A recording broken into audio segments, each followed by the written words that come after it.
Baik ikhwatu fillah, masuk kita ke tafsir masih di Al-Baqarah 108. Ini lanjutannya. Wa may yatabaddalil kufra bil iman faqad dhalla sawa'as sabil. Ini saya bagi jadi tiga, sebenarnya tiga bagian. Nanti penjelasan ayat-ayat yang terkait itu insyaallah nanti selanjutnya ya. Dan barang siapa yang menukar iman dengan kekafiran, maka orang itu telah sesat dari jalan yang lurus. Yakni dijelaskan dalam tafsir, tersesat dari jalan yang lurus menuju kejahilan dan diantaranya kesesatan.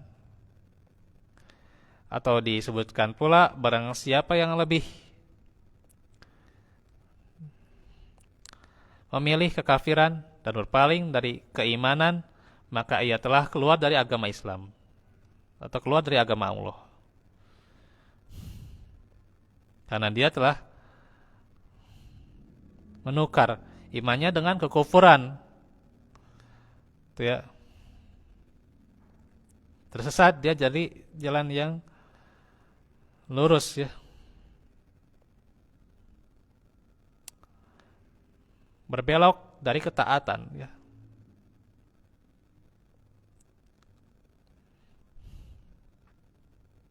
Jadi ini karena pengingkaran Bani Israel juga, sehingga ayat ini turun ya. Berkait dengan diriwayatkan dari At-Tabrani dari seorang ahli ijtihad ya. Beliau berkata bahwa suku Quraisy meminta Nabi Muhammad untuk menjadikan Bukit Sofa menjadi gunungan emas. Maka dijawab, permintaan kalian itu seperti layaknya permintaan Bani Israel yang meminta mendatangkan makanan dari langit. Nah itu. Maka turun tuh ya ayat ini.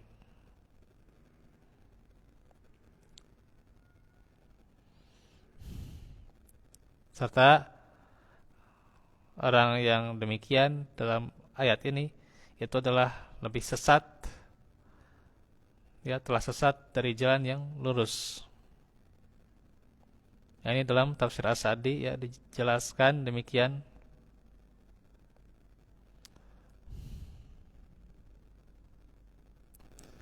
Dan pula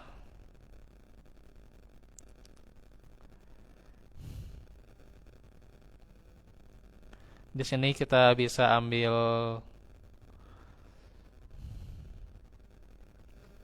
pelajaran,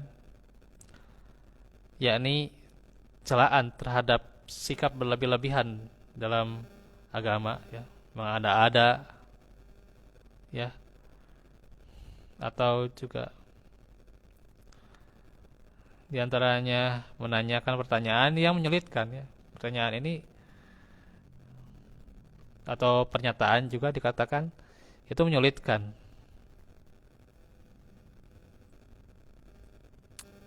Sehingga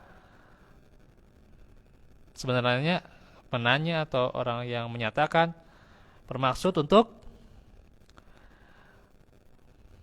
membantah ya gitu. Bahkan dikatakan juga bisa jadi ya, bisa jadi sebuah sanggahan seolah-olah benar ya, seolah benar dia, tapi hal itu untuk membantah gitu ya. Jadi bisaan gitulah. Itu orang yang bicaranya gitu. Ada di antara zaman sekarang itu ya, orang yang baru disampaikan tentang ilmu. Kemudian orang yang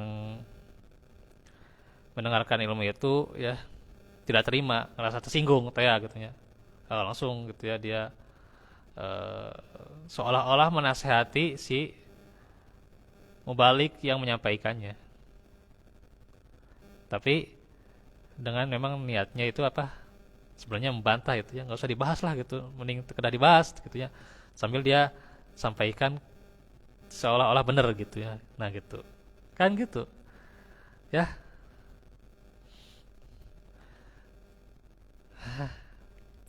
seharusnya dia itu bersyukur ya, ada yang mengingatkan, ada yang menyampaikan, ada yang menasehati, berarti masih kurang pada dirinya gitu ya. Dan harus senantiasa menjadi perbaikan. Oh, ini malah malah protes gitulah bahasa nama pun tentunya malah protes. Protes geus lah kudu dibahas dah. Saya emang geus pasti ngamalkan iya. Emang ada jaminan bahwa orang yang mendengarkan juga sudah mengamalkan? Kan belum tentu juga. Orang yang menyampaikan saja belum tentu mengamalkan, apalagi orang yang mendengarkan juga, gitu ya. Tak ade, gitu ya. Orang misalnya menyampaikan tentang takwa, apakah dia sudah menjelaskan bahwa dia sendiri bertakwa? Belum, gitu ya. Nah gini, hati-hati ya dari sebuah perkataan, ya. Nah itu hati-hati ya, harus hati-hati. Jangan sampai terucap demikian. Itu bisa jadi memang ketika hal itu menambah tersinggung, terus membantah itu bahaya ya. Jadi peringatan tentunya ya. Demikian mungkin untuk hari ini. Aku qouli hada wa astaghfirullah li wa lakum. Assalamualaikum warahmatullahi wabarakatuh.